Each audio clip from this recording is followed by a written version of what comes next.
Bon début de soirée, mesdames et messieurs. Il y aura fort probablement une brigade indépendante de pompiers à Trois-Rivières. C'est à tout le moins, semble-t-il, le souhait du directeur de la sécurité publique, Francis Gobeil, qui a visiblement changé son fusil d'épaule.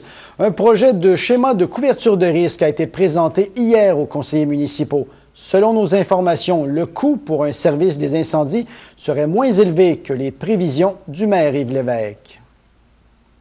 La vaste étude qui doit évaluer les risques d'incendie sur le territoire tire à sa fin. Les conclusions qui en ressortent ont vraisemblablement fait changer d'avis le directeur de la sécurité publique. Devant le conseil de ville, Francis Gobeil a présenté un projet de séparation des policiers-pompiers, lui qui, jusqu'à maintenant, prônait la fusion des deux tâches. Le directeur a fait ses recommandations au conseil de ville et c'est le conseil de ville qui va décider et qui va donner l'orientation du devenir du service de la sécurité publique. Mais est-ce qu'on peut dire que c'est de plus en plus favorable vers la séparation? On en a déjà dit beaucoup. Selon nos informations, il en coûterait environ 6 millions de dollars pour créer une brigade indépendante de pompiers. Le service des incendies, dans sa forme actuelle, coûte 2,5 millions de dollars. Donc, la Ville devra ajouter un budget d'à peu près 3,5 millions. Les conseillers ont quelques jours pour cogiter sur la question avant de prendre position lundi prochain. C'est une des plus grandes décisions depuis l'existence de notre nouvelle ville. Il va y avoir une incidence sur le compte de taxes, c'est évident. Le syndicat n'a pas encore eu copie du schéma de couverture de risque, mais il est certain que la décision qui en ressortira aura une incidence directe sur la négociation en cours de la toute première convention collective. Le syndicat a effectivement prévu l'éventuelle séparation des deux services, ce qui occasionnerait évidemment l'embauche de nouveaux sapeurs. Seulement 19 personnes du service actuel, telles que le capitaine à la prévention des incendies, seraient mutées dans la nouvelle brigade. Pour combler les exigences minimales du ministère de la Sécurité publique, 60 pompiers à temps plein seraient embauchés et autant à temps partiel. On a également pu apprendre qu'entre maintenir le service fusionné en le bonifiant et séparer les policiers-pompiers, il n'y aurait une différence que de 800 000 $. Faudra maintenant voir si la population appelée à se prononcer sur la question dans 2 semaines se laissera convaincre, tout comme le numéro 1 de la sécurité publique. Marie-Christine Bergeron, TVA, Trois-Rivières. Le maire Jules Paquin de Notre-Dame-de-Montauban n'est pas plus tendre qu'il l'était à l'égard des opposants à la mini-centrale toujours en projet dans son village. Il dit que si les militants anti-barrage préfèrent un hôtel à la place d'une centrale, ils n'avaient qu'à rebâtir celui qui a brûlé à Montauban il y a 5 ans. Donc, La semaine dernière, les opposants du mouvement Chute libre avaient été entendus. Cette fois, c'était au tour du promoteur, la MRC Mikinak, et son préfet Jules Paquin. En Alberta, eux autres, ils ont de l'huile, puis il y a à vendre leurs huiles, puis ils n'ont plus de dette. Puis nous autres, on a de l'eau, on est capable de faire de l'électricité, puis on est mieux de pas en faire. Les opposants avaient dit au ministre de l'Énergie qu'à l'époque, le village avait peut-être gagné son référendum sur ce projet de mini-centrale, mais qu'eux avaient remporté la bataille du porte-à-porte. C'est nous autres qui avons remporté, c'est pas eux autres.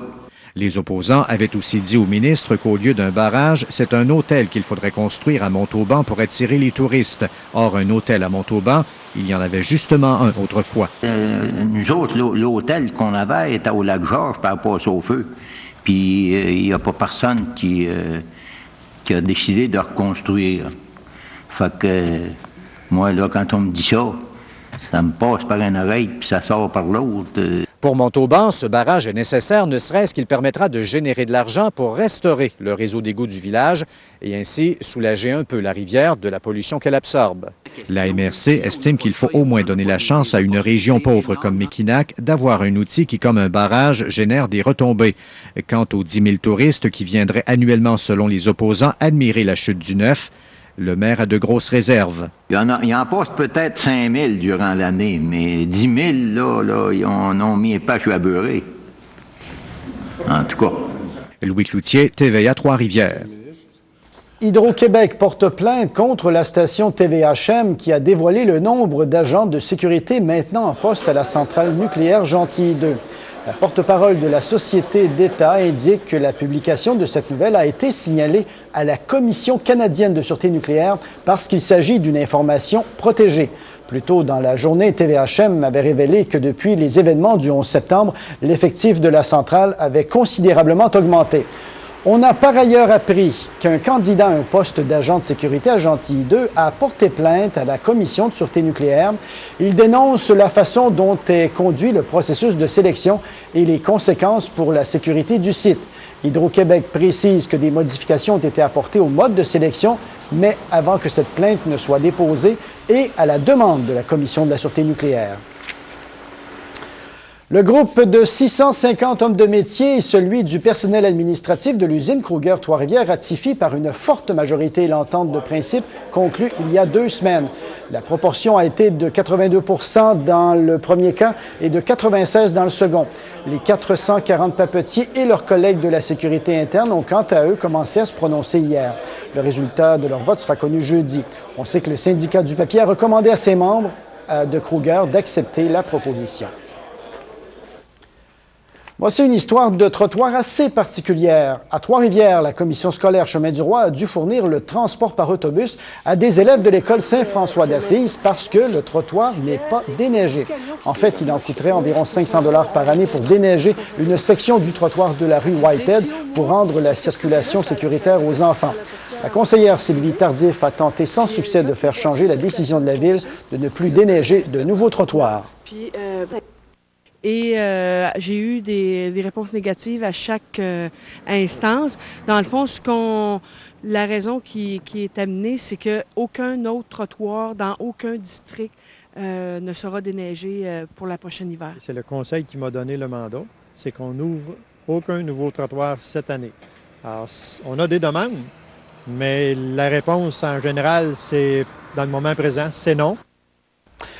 La Mauricie tente d'attirer des immigrants pour combler sa pénurie de main-d'œuvre. Selon les données fournies par le gouvernement du Québec, en 2008, 2800 emplois spécialisés seront à combler. Une conférence organisée ce matin à l'Université de Trois-Rivières pour sensibiliser les hommes d'affaires aux possibilités qu'offre le recrutement des migrants. Par exemple, le groupe GLV à Trois-Rivières est incapable de recruter certains emplois spécialisés. Les dirigeants songent de plus en plus à se tourner vers l'embauche internationale. Il y a des manques de personnes dans divers secteurs, dont l'ingénierie, la fabrication, machiniste et soudage. Et GLV est carrément dans ces 3 secteurs-là. Et occasionnellement, il va nous arriver qu'on a des besoins de personnel et qu'on ne réussit pas à retrouver des gens en région. Ici Ghislain Morissette. L'industrie de la vente de l'automobile usagée en Mauricie est un peu secouée par l'arrivée d'un géant dans le domaine, aujourd'hui même. Je vous en parle après la pause. Pas cher présentement chez Trois-Rivières Chevrolet. L'Aveo 2005 est à seulement 139 $ par mois et le Cobalt 2005 à seulement 169 $ par mois. C'est vraiment pas cher. Trois-Rivières Chevrolet, complice de vos moments magiques. Je veux créer un terrain de jeu pour ma famille. Quelque chose de douillet, durable et respecter mon budget. C'est facile chez Home Depot. C'est l'endroit où trouver les toutes dernières nouveautés en matière de revêtement de sol, toujours à des bas prix imbattables. En ce moment, obtenez 25 % de rabais à l'achat d'une moquette sélectionnée en commande spéciale avec l'installation par nos experts qualifiés. Et si vous voyez un meilleur prix affiché chez un concurrent, nous réduirons ce prix de 10 % garanti. Seulement chez Home Depot. Votre volonté de faire, notre savoir-faire. Signature Maurice Tanguay présente son grand solde annuel. Sur toute la marchandise, en plus des meilleurs prix garantis, nous payons les 2 taxes et vous payez en 24 versements. Et en participant au grand solde annuel, vous pourriez gagner une croisière pour 2 sur le Queen Mary 2. La livraison est gratuite partout et notre service inégalé. Rappelez-vous, nous payons les 2 taxes, vous payez en 24 versements et vos prochaines vacances seront peut-être à bord du Queen Mary 2. Signature Maurice Tanguay, place Sainte-Foy, Québec. C'est une vente colossale qui dure 15 jours seulement. Jeans Depot vous invite à sa liquidation annuelle avant inventaire. Plusieurs millions de dollars de vêtements à liquider au prix minimum. Jeans, t-shirts, chemises, manteaux d'hiver, tricots à 5, 10 et 15 $. Jeans Depot, c'est le plus grand choix de jeans extensibles disponibles dans plusieurs couleurs à seulement 19,99 $. Cette vente colossale avant inventaire dure 15 jours ou tant qu'il y en aura. Uniquement chez Jeans Depot du Carrefour Trois-Rivières-Ouest. Mesurez vos connaissances à 21. Le jeu télévisé animé par Guy Mongrain. Préparez vos réponses. On a beaucoup de questions. 21, du lundi au vendredi 18h30 à TVA. Pas cher présentement chez Trois-Rivières Chevrolet. L'Aveo 2005 est à seulement 139 $ par mois et le Cobalt 2005 à seulement 169 $ par mois. C'est vraiment pas cher.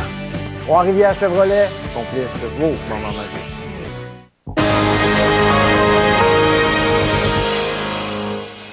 Magasiner une voiture usagée, c'est très souvent une véritable corvée. On peut en trouver un peu partout chez les vendeurs d'occasion, les particuliers et bien sûr chez les concessionnaires automobiles.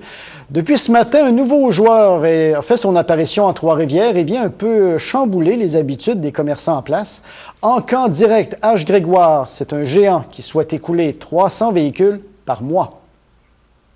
Il y a ici déjà près de 200 voitures usagées à vendre. Le géant Encamp Direct H. Grégoire s'installe à Trois-Rivières. Parce que la demande était là, tout simplement.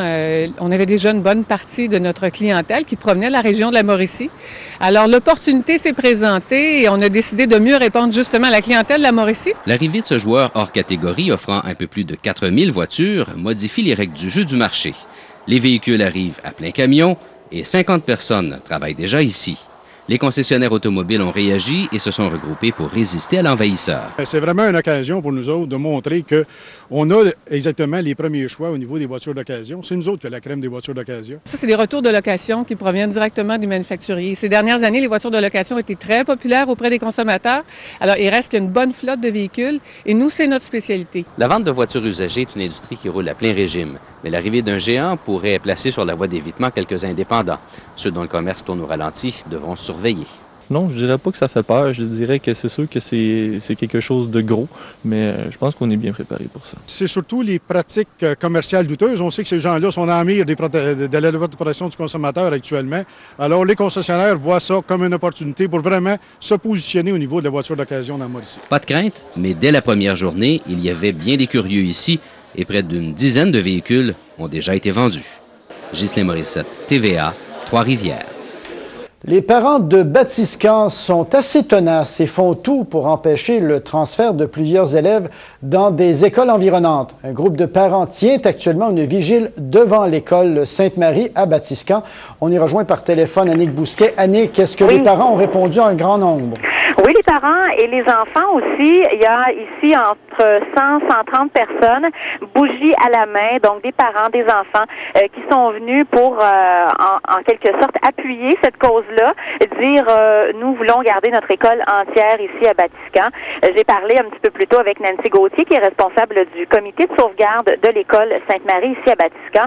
Et selon elle, ce soir, l'appel qu'elle a lancé, c'est en fait pour faire un geste, pour poser un geste de solidarité et dire que Batiscan a le droit de garder son école entière. On parle beaucoup des parents qui sont pas d'accord avec cette histoire-là, mais il y a les enfants aussi, les élèves à qui j'ai parlé à quelques élèves un petit peu plus tôt, et puis ça va modifier leur quotidien. Il y en a beaucoup qui vont perdre des amis, être loin de la maison, donc eux non plus ne sont pas très d'accord avec cette décision-là. Il n'est pas question de fermer l'école. Non, il n'est pas question de fermer l'école. C'est que la commission scolaire Chemin du Roi veut créer des écoles de cycle à Champlain et à Batiscan. Donc, de la maternelle à la 4e année, les élèves iraient à Champlain. On élimine donc les classes multiniveaux ici à Batiscan. Et Sainte-Marie de Batiscan, on sait que depuis déjà une vingtaine d'années, il y a des classes multiniveaux ici.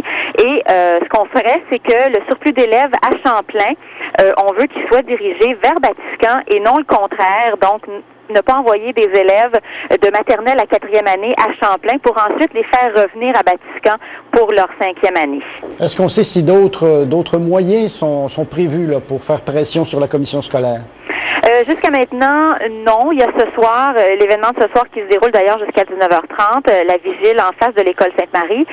J'ai parlé aussi au maire de Batiscan, Christian Fortin, qui lui est venu donner son appui, bien sûr, et est venu en quelque sorte lancer un message à la commission scolaire qu'elle accepte de s'asseoir pour négocier, mais on sait que de leur côté, de son côté, la commission scolaire est assez fermée. Il y a eu conférence de presse lundi par les gens du comité de sauvegarde pour demander à la commission scolaire de négocier. Malheureusement, la réponse a été assez négative. Merci beaucoup, Annick. Au revoir. Au retour de la pause, la météo avec Martin Levrault. Les auditions rayonnent en Mauricie. Il y a des moments... Au cours des dernières semaines, à propos de la mauvaise gestion des mondiaux que Montréal cherche à rapatrier. Par exemple, à la mi-décembre, il était en vacances quand le comité organisateur a convoqué la presse pour étaler ses difficultés à boucler son budget. Sa mort a causé tout un émoi, même à Vancouver, où le président du Comité international olympique est en tournée. Je viens de l'apprendre il y a 5 minutes. Je ne connais pas les détails, bien entendu, mais c'est quelque chose de dramatique et qui nous afflige tous, bien entendu. Ce qui s'est passé est dramatique et nous touche très fort, mais il n'est pas opportun ni correct de relier ceci à l'organisation ou à d'autres circonstances. Une femme d'une vingtaine d'années est morte cet après-midi quand la voiture qu'elle conduisait a été percutée par un train à Saint-Jean-sur-Richelieu, en Montérégie. Le véhicule a été happé par un train de passagers qui filait en direction de Montréal. La voiture et sa conductrice sont restés coincés sous le train et n'ont pu être dégagés qu'après quelques heures. Les passagers du train ont dû faire le reste de leur voyage vers Montréal en autobus. Le gouvernement fédéral lui a soumis une nouvelle offre à Québec touchant le financement du régime de congés parentaux. Le régime doit voir le jour le 1er janvier 2006 avec une contribution fédérale de 750 millions de dollars par année. Québec exige cette somme dès la première année, alors qu'Ottawa n'offrait jusqu'ici que 475 millions. Québec considère que la nouvelle offre du fédéral est un pas dans la bonne direction, mais qu'elle est toujours insuffisante. Pour la première fois dans les derniers jours, là, depuis que les négociations sont rendues au niveau politique, on a senti que le gouvernement fédéral a fait un premier pas qui est bien loin, du compte et de ce qu'on recherche du 750 millions. Mais je dirais que pour la première fois, là, on sent qu'il y a quelque chose qui bouge. C'est insuffisant. On clarifie tous les deux la première année, la méthodologie de la première année. Alors, ça se fait d'un côté comme de l'autre, les propositions sur la table, pour qu'on ait la même interprétation des chiffres. Alors, ça se fait des deux côtés. Des députés libéraux se plaignent des pressions exercées sur eux pour qu'ils appuient le projet de loi sur le mariage gay. Certains se seraient fait demander de ne pas assister au vote s'ils s'opposent à la législation. Et pourtant, Paul Martin, lui, a promis un vote libre sur le mariage gay, sujet qui divise autant les députés que la population. Selon un sondage Compass publié ce matin, les 2 tiers des Canadiens souhaitent un référendum national sur cette question au lieu d'un vote au Parlement. Le chauffeur de l'autobus qui a heurté un semi-remorque la fin de semaine dernière dans l'État de New York a été arrêté ce matin sur son lit d'hôpital. Le chauffeur Ryan Comfort, âgé de 24 ans, fait face à 2 chefs d'accusation pour changement de voie dangereux et inscription suspecte dans son journal de bord. La violente collision a fait 4 morts et 19 blessés au sein d'une équipe de hockey féminine de Windsor qui était à bord de l'autobus. Comfort a plaidé non coupable. Il a pu recouvrer sa liberté moyennant une caution de 25 000 $ américains. Alors voilà pour les nouvelles nationales et internationales. Dans un instant sur RDI, nous allons vous présenter les grands reportages. Bonne soirée sur RDI.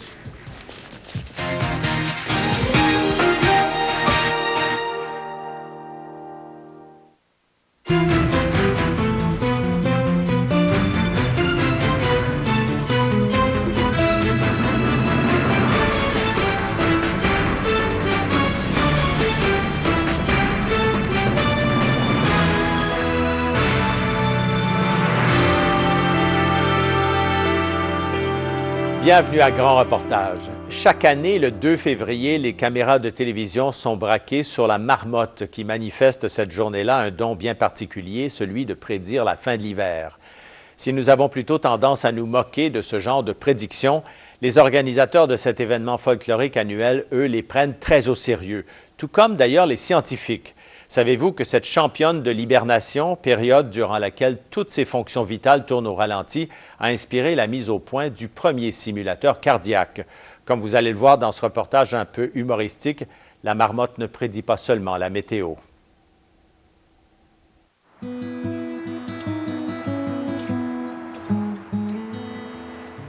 Il fait actuellement 2 degrés sous zéro. Nous sommes le 2 février et comme vous le savez, c'est le jour de la marmotte. Espérons que la petite bête ne verra pas son ombre, sinon nous en avons pour 6 autres longues semaines de froid. Allez la marmotte! Et maintenant, Bob et la circulation.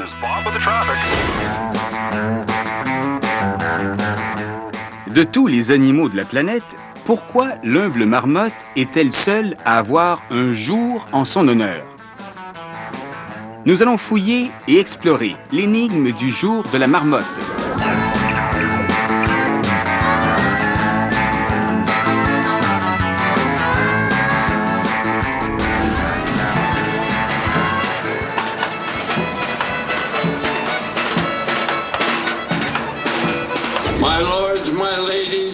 Le jour de la marmotte.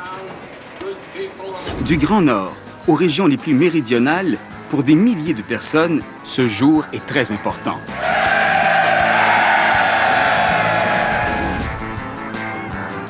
Les marmottes ne font certes pas l'unanimité.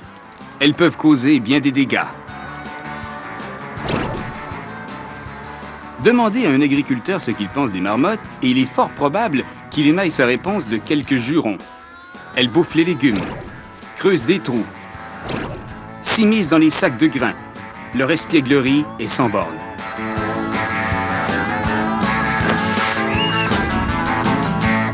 Alors comment en est-on venu à ériger des statues en l'honneur de la marmotte?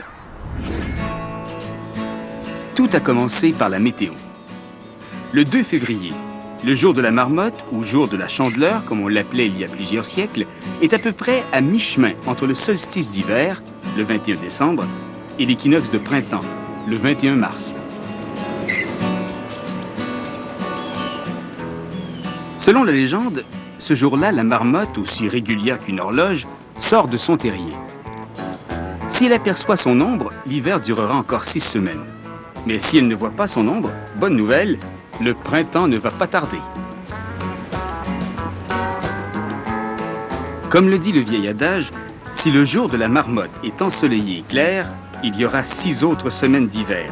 Mais si le ciel est couvert et s'il neige ou il pleut, l'hiver ne reviendra pas. Le mythe de la marmotte date en fait de plusieurs milliers d'années.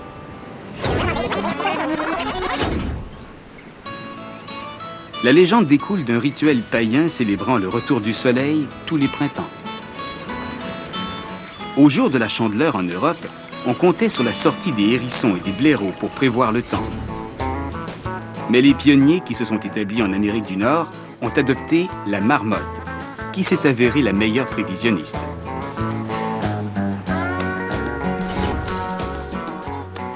Les scientifiques sont fascinés par les talents météorologiques de la marmotte. Et certains sont fascinés par la marmotte elle-même.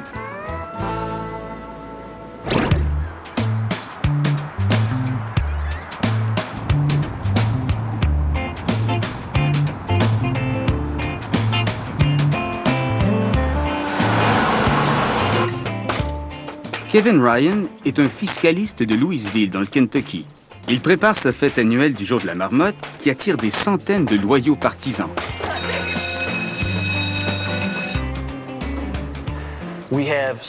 Nous avons quelques amis qui recueillent des souvenirs reliés à la marmotte pour nous, et cela les intéresse. Mais la plupart des gens viennent à une fête d'hiver. C'est après le Super Bowl et avant la Saint-Patrick. C'est donc le temps de fêter. Il décore la salle louée d'objets consacrés à la marmotte provenant des 4 coins de l'Amérique du Nord. T-shirts, bibelots, jeux, chapeaux, salières, livres, robinets de fût, bouteilles de bière, panneaux routiers, camions miniatures et petits animaux en peluche, entre autres. L'un des meilleurs éléments de notre fête, ce sont les biscuits de la marmotte. Des biscuits au gingembre. Nous avons plusieurs moules. J'adore ces biscuits.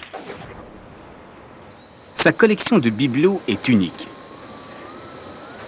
Mais qu'est-ce qui motive un professionnel chevronné à dépenser autant d'énergie pour fêter un rongeur? Le mystère persiste.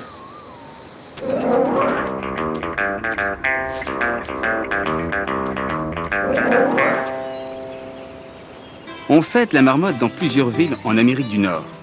Et chacune prétend avoir la meilleure prévisionniste, celle qui peut le mieux prévoir le temps.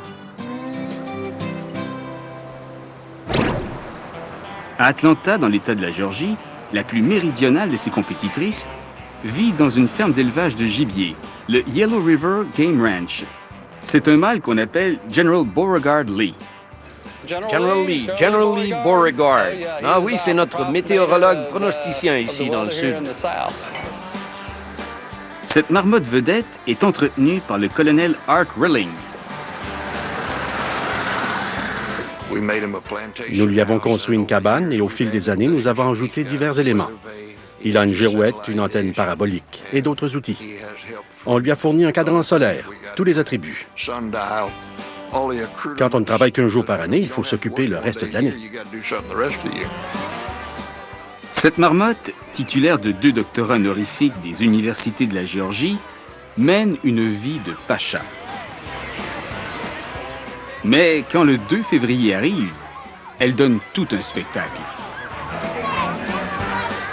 General Lee se pavane comme le champion du monde, en agitant la queue, sûr d'être le roi incontesté du jour de la marmotte. Le jour de la grande fête, toutes les villes qui ont une marmotte prévisionniste croient posséder la championne. Mais la question subsiste. Pourquoi les marmottes méritent-elles ce jour spécial? La réponse se trouve peut-être là où l'hiver semble s'éterniser. À Wiarton, petite ville pittoresque des berges du lac Huron en Ontario, les marmottes comptent. Une marmotte, en fait. Et c'est une albinos. Wiarton Willie. Willie est spécial à plusieurs titres. Il a des millions et des millions d'admirateurs. Wiarton Willie, non, je n'ai jamais entendu parler de Wiarton Willie. Willie est une célèbre marmotte blanche. Non, je n'ai jamais entendu parler d'une marmotte albinos. D'où viennent-elles? Willie a un superbe site Internet qui a été consulté par 5 millions d'internautes l'année dernière. Il ne faut donc pas se fier à la tranquillité des rues de cette petite ville. L'équipe de la Petite Merveille Blanche de Wiarton surfe activement. Mais le 2 février, quand Willie sort, la ville devient l'épicentre météorologique du Canada, s'il faut en croire sa monitrice, Francesca Dobbin. Willie, c'est beaucoup plus que 5 jours en février. Il est typiquement canadien. Il fait sourire quand on est dans un autre pays. Des casques bleus m'ont envoyé des photos où on les voit avec des articles de Willie que des gens leur ont envoyés. C'est une source incessante de rire et de joie. Impossible de dire Wiarton Willie sans sourire. Qu'on soit d'accord ou non, ou qu'on pense que tout cela est complètement dingue, c'est le personnage le plus fou auquel une simple marmotte ait pu donner naissance. C'est une icône pour ce pays. Willie est aussi une bonne source de revenus pour les commerçants de Wiarton. Son nom orne tous les produits imaginables. Toutefois, la jovialité qu'on lui prête semble contraster avec le caractère plutôt maussade du véritable Willie. Francesca elle-même fait appel à tout son courage et elle porte d'épais gants de cuir quand elle rend visite à son ami albinos. Il reconnaît facilement ma voix et il est très drôle. Il a une personnalité distincte. Oh, ça suffit. Il adore mâcher mes gants de cuir. Allez, viens saluer nos amis. Il fait toujours à sa tête. Il tolère la main nue, mais il déteste le gant. Je ne vais pas me faire leurrer de nouveau. Oh non. Tu es très rapide.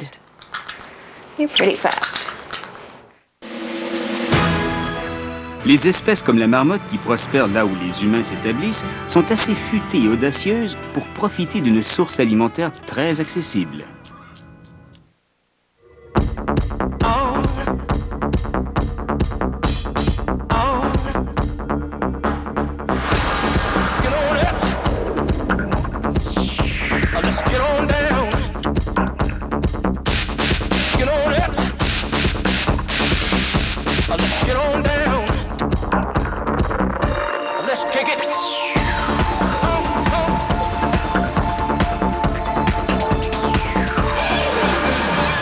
Fait que vous êtes certain qu'avec ça, il n'y a pas un intrus qui va pouvoir pénétrer dans notre machine? Ben, c'est prévu pour ça. Laissez-vous pas en faire whopper, son père! On en a déjà des services de sécurité, hein, même notre Internet. Salut, la compagnie!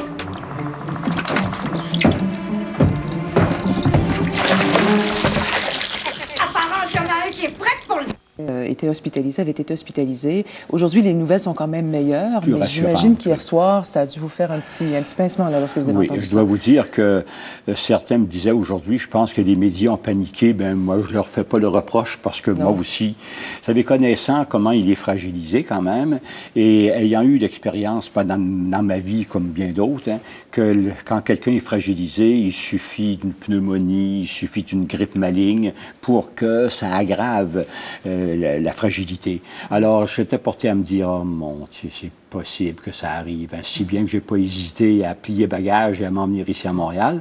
Mais déjà, à 10 heures, il semblait que les nouvelles étaient meilleures. Et est-ce que ça vous rassure un peu plus, étant donné la santé ça me fragile, rassure. Moi, dès hier, quand ils nous ont dit que son médecin était parti, je me suis dit, bien, s'il était vraiment en danger, son médecin serait resté avec lui. Hein.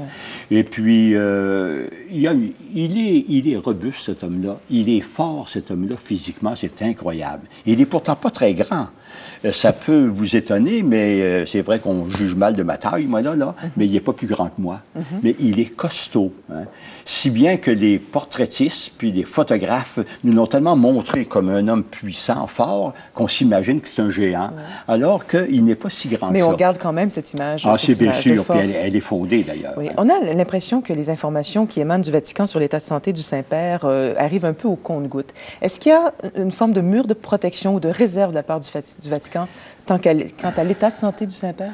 Je pense qu'il y a une tradition très forte qui va dans ce sens-là. Mais moi, je trouve, au contraire, que de par la volonté de Jean-Paul II, j'en suis sûr, on est beaucoup plus transparent qu'on était autrefois. Ah oui? Le pape est allé à Gemelli. Il est malade, il va à un hôpital comme tout le monde. Autrefois, il l'aurait soigné au Vatican avec les médecins qui seraient arrivés et tout. Il aurait organisé un petit hôpital. C'était comme ça que ça se passait. Hein.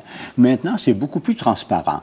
Mais c'est évident que pour lui, comme pour à peu près tous les chefs d'État, on ne se précipite pas pour annoncer sa mort. D'abord, on n'annonce pas ça durant la nuit. On tient compte des médias aussi. On tient compte de ces données-là. De sorte que je pense que maintenant, on pourrait difficilement leur reprocher d'être cachetier. Oui. On sait évidemment aussi à quel point, malgré sa santé fragile, Jean-Paul II est toujours très actif. Vous avez dit, il est bien sûr robuste, mais c'est un pape, évidemment, qui a toujours été très, très, très actif. Aujourd'hui, c'est 2 février, c'est la Chandeleur, une cérémonie à laquelle il est très attaché, la purification de la Vierge Marie. En effet, j'ai eu ce plaisir, moi, de lui présenter déjà le cierge au nom de ma communauté, puis j'étais supérieur général de ma congrégation.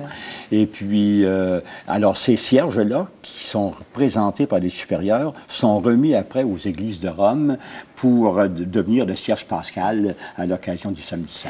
Croyez-vous, le connaissant un peu, croyez-vous qu'il est un peu malheureux du fait qu'il ne puisse pas, par exemple, s'il est plus continuer à vaquer à ses occupations? Ça, j'en suis sûr. Hein. Ça, il y a des cérémonies qu'il aime particulièrement, et je sais que celle-là, il l'aimait beaucoup. Imaginez-vous, là, quand il reçoit les représentants de tous les religieux, de toutes les religieuses du monde, c'est la vie consacrée. Pour lui, c'est très important. Hein.